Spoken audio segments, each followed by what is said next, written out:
My name is Dominique Crenn. I live in San Francisco. I have two restaurants. The first one is Atelier Crenn. It's a fine dining restaurant, tasting menu only. And the second one is Petit Crenn. It's a casual, vegetable and seafood-centric food from Brittany, from where I grew up. So, what is my culinary identity? What is my identity in itself? I think it's my DNA. It's where I come from, where I've been, where I want to go. So it's pretty universal, and there is a lot of diversity. So I'm not sure about culinary. I'm going to be just saying identity in itself. My main influence in life has been, for sure, my father. My father taught me a lot of things about the diversity, the world, relationship with people, and unfortunately he passed away in 1999, so I'm continuing to be influenced with people that think, people that care, and people that want to change the world. That's what my influence today. I hope I can be one of them too. I love Paris, and I think Paris is an incredible place to be right now. Obviously I'm French, but for a long time people, I think all over the world, thought that the French food was very linear in one way, very, sometimes people call it boring, and it was the same thing over and over again, but you know, it was also a great place to understand and to learn. Today the food in Paris is unbelievable. There is a lot of chefs, and what I find is they have their own personal voice. And I think Paris now is the place in the world to be, besides San Francisco. I mean, you have people like David Chang, Inaki,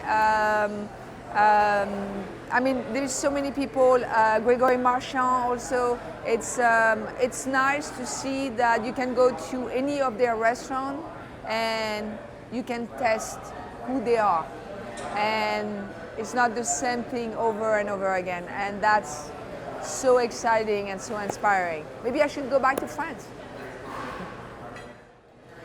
I think nowadays ingredients are very important, and I think people, and especially chefs, realize that it's not about the technique anymore. It's about, you know, the ingredient and the product that you use. Means that there is a thinking behind it, is where the food comes from, if it's in season, who is the producer, if the avocado, like for example, if the tomato and the avocado is not in season, why should we do a dish over it? So it's become more thoughtful and more conscious about the environment, and I think that's the key of the future. It's all about the ingredient.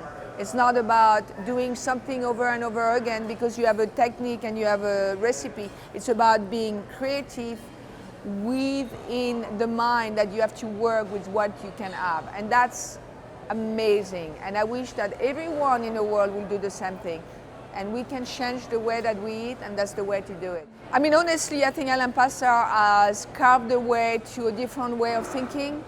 He understood very early that it's not about serving what, I mean, people want meat because people think that meat is luxury, and that was what people wanted.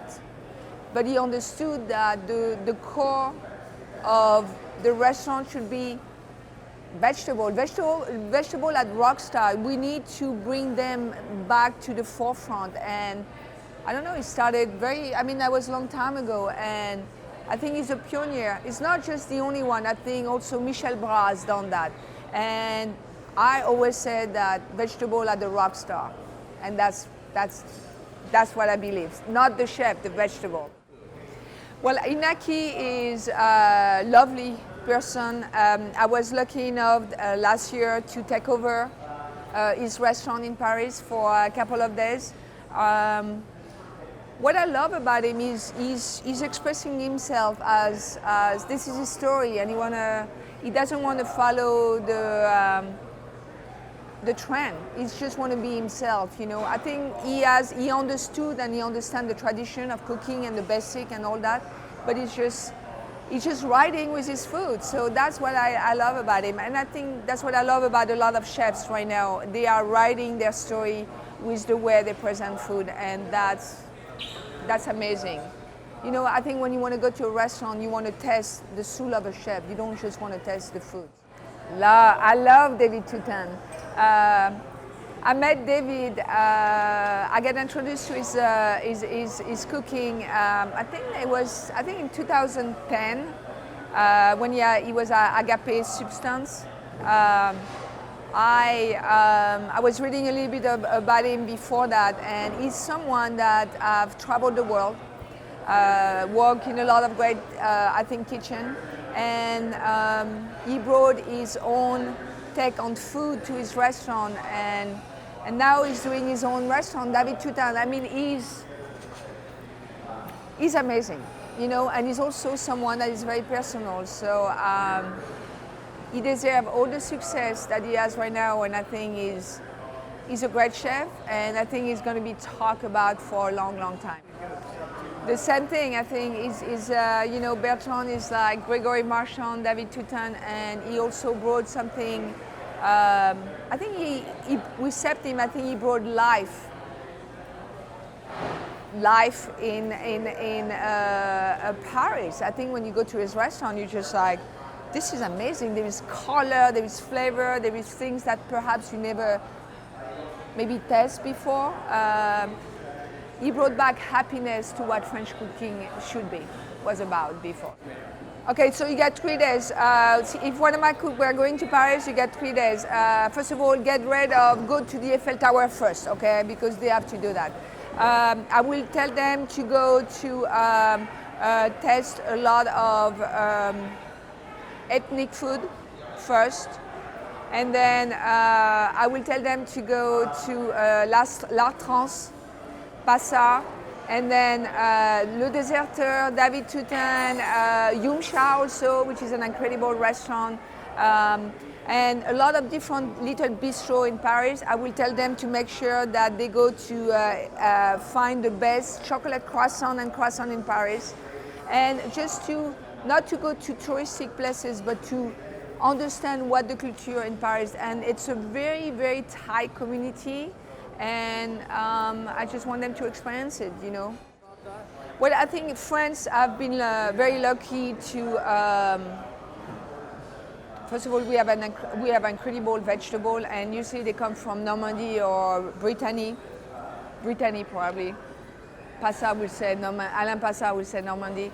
Well, I mean, we are in Europe, so I mean, we are surrounded by a lot of different countries, and it's also, as you understand, I don't know if you understand, but like long time ago, you know, there is the trade went through Saint-Malo, and so we have and through the coast of France. So there's a lot of spice that also came to us, and there's also a lot of diversity. I mean, there is Vietnamese food, Chinese food, Indian food, North African food, and that's why there's so many ingredients. So we are at the forefront of we can get anything we want. So and that's what I think French cuisine is gonna go. It's not gonna go, because when you think about French cuisine, at the beginning, French cuisine was very settled.